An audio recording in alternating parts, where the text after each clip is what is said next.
these intros are getting weirder and weirder each time, aren't they? Bazinga! Hey guys, it's me, iSorrowproductions, playing another map game. That's right, Map Lads Unite. I think overall Medieval 2 Total War is probably everybody's favorite Total War game. Well, saying that, I came to that conclusion just from listening to like 500 different people always tell me in my comments section, don't play this game, play Medieval 2 Total War, it's the best game ever made. But you know, while I shouldn't be questioning people's opinions, especially ones with anime profile pictures, as they clearly have impeccable taste, how about I do it anyway? I'm just kidding you. Medieval 2 Total War is actually one of my favourite games too, especially in the Total War series. And I'm not just saying that because I'm scared of, you know, getting someone breaking into my house at 2 AM, dragging me out of my bed and, you know, doing unsavory things to me whilst holding an anime body pillow. But, you know, we're going to play Medieval 2 Total War. We definitely need to up the amount of factions we've got at the starting thing. And thankfully, I'm a bit of a hacker man. Yeah, so basically what you do is you just take the end unlockable factions and you just move them to the campaign playable factions. Boy, look at the variety. That's what I paid $3 for on a Steam sale. I was saying that, I'm slightly overwhelmed with exactly who we want to play here now that we've got so many different nations to actually start us. Potentially we could just do like a random... Wait a second.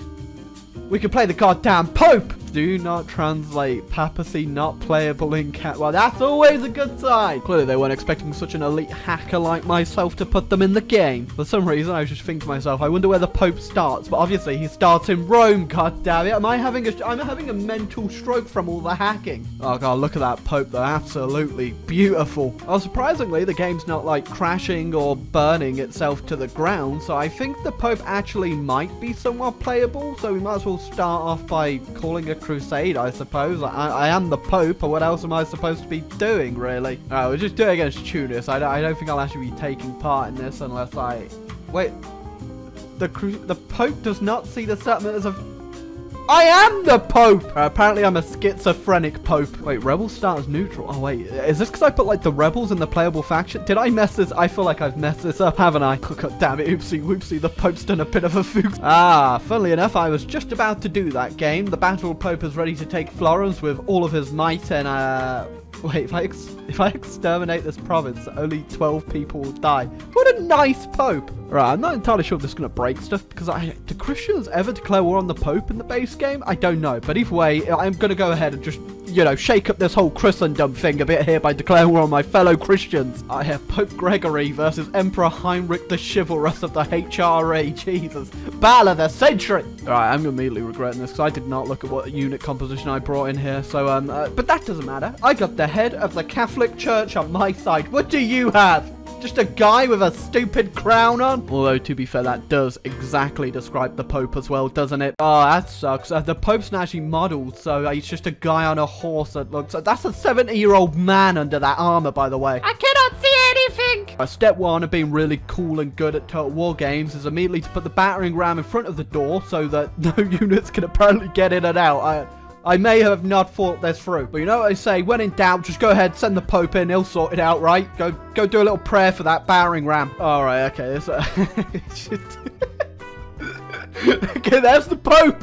Go do the work, Pope! I still cannot see a fucking thing! Oh, God, why am I doing the Chef Boyardee voice? Was Pope Gregory even an Italian? Right, clearly I've got the Pope way in over his head right now, which is a lot to say considering he answers directly to God, but apparently battering ram stuck in the door, that's over his pay grade. Don't mind me just nonchalantly moving the battering ram away from the door while I'm getting attacked. You know what happened with this battering ram is essentially the 11th century version of going to shake someone's hand, but you put out the wrong hand and you do it wrong. That's what just happened right there. I literally just spaghettied all over the battlefield. Wait a second. I don't think those were even my units going up the ladder. Is the enemy using my ladders to get back on top of the walls? Are you kidding me? Guys, don't look at me right now. I'm in shame. Right, with no issues whatsoever, we managed to break inside of the enemy town. The Pope did it all. He managed to move the battering ram. The battering ram was never stuck to begin with. We didn't lose half the army on the walls, and the enemy definitely didn't use my ladders to get back on their own walls. Oh yeah, look at that. The Pope's loving the battlefield. He's been cooped up inside the Vatican for God knows how long, reading script. Pope just died. Oh, don't worry, my guys at least managed to kill the enemy Emperor too. But we're definitely going to have to do a bit of, like, tasteful historical revisionism around this battle, because it didn't go exactly to plan. Yeah, you know, now that I think about it, sending a 70-year-old man who's never fought a battle in his life into the battlefield, probably not the best idea, really. Great news is, where there's one pope, there's like 20 billion more after him. So who do we want in charge? Of course, Godzimir the Corrupt sounds like a great pope. Oh, of course, no one wanted Godzimir the Corrupt. They wanted goddamn Pope Philippius. Or Manuel, as it used to be known. Also, if you're going to change your name from Manuel when you got in power, why the hell would you name yourself Pope Philippius? Great news, everyone. The Pope doesn't have enough papal favor points to himself, the Pope, to call a crusade. Papal favor points to yourself does not sound like a great thing. Wait a second, so everyone I attack gets excommunicated. I can offer reconciliation to them, and I've noticed that they accept. It's like a really important thing, so they're actually willing to give me provinces for it. Hold on, I guarantee I can get a province off these guys for like get unexcommunicated. There we go. Give me the stuffing, and I'll tell Jesus you've been a very good. Oh my God. Art of the Popey deal! Oh my God, literally accepting entire towns in payment for your sins being wiped is definitely some papal corruption, alright? Right, since we can't actually call a crusade and there's no crusades going on right now, I think it's time we go ahead and just do a crusade anyway. Just gotta take a few pit stops on our way to the Holy Land to pillage some Venetians. Hashtag just Pope things. Oh, well, would you look at that? You paid off your sins originally, you immediately come back and attack me. Well, you know what? You best have a couple more provinces to give me after this. Oh, look at that stance right there. That's how you know the Pope's about to mess someone up big time. When I mean big time, I mean real big time, boy, because we're in Jerusalem. See, when the Pope doesn't want to go ahead and call a crusade, what you gotta do is you just gotta take the Pope and go on a crusade anyway.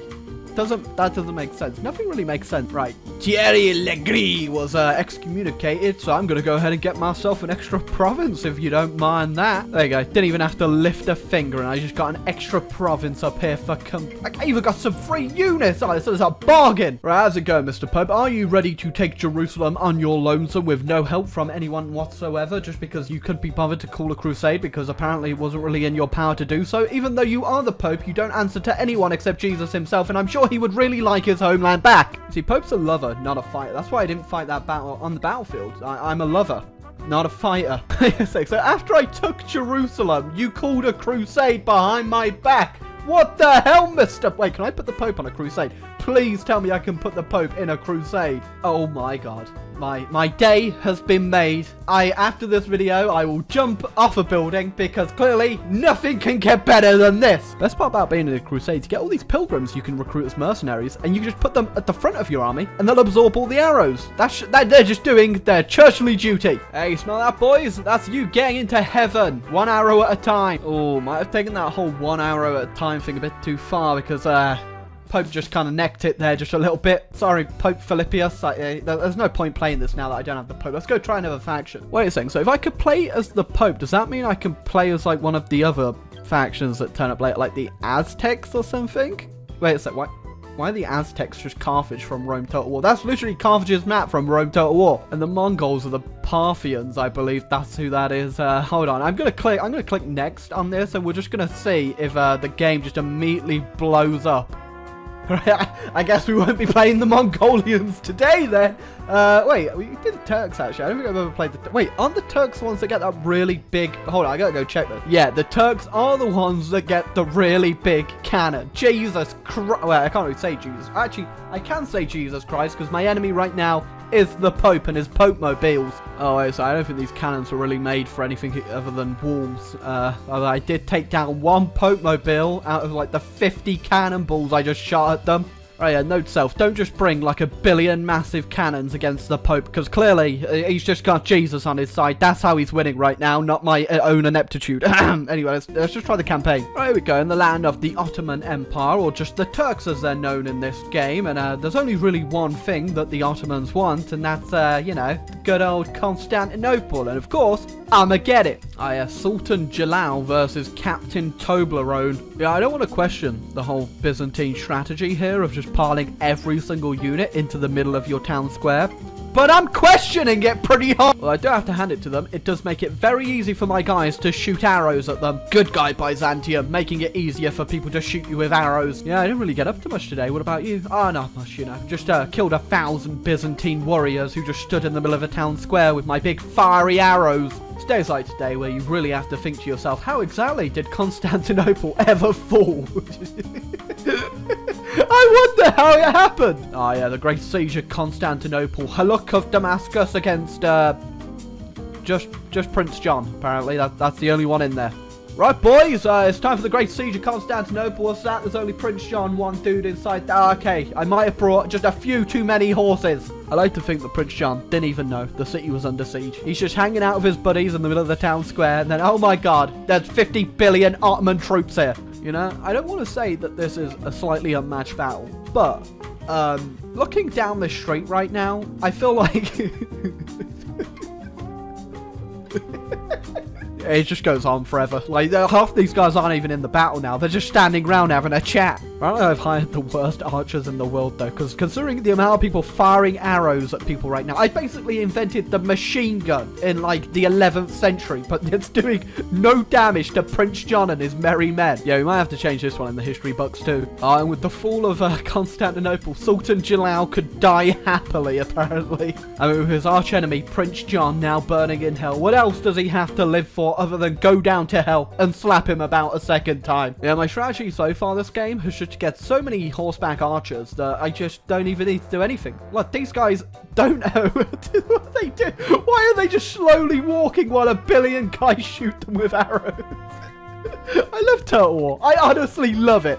I don't know if this is because I didn't put it on very hard, but I'm pretty sure even on very hard, the AI does so much. Look at their general. Their general's just taking it like, oh, I was going to say he was taking it like a champ, but he doesn't look like he's taking it like a champ anymore. Wait a second, look at this mercenary archer I just got. Why is he so, like, jaggedy? Why does he look like a Minecraft character compared to the rest of the sprites? Ruh-oh, the Mongols are coming. You know what? That means if the Mongols are coming from the east, we gotta push west. Let's go take a visit to our ex-lover, Mr. Pope over here.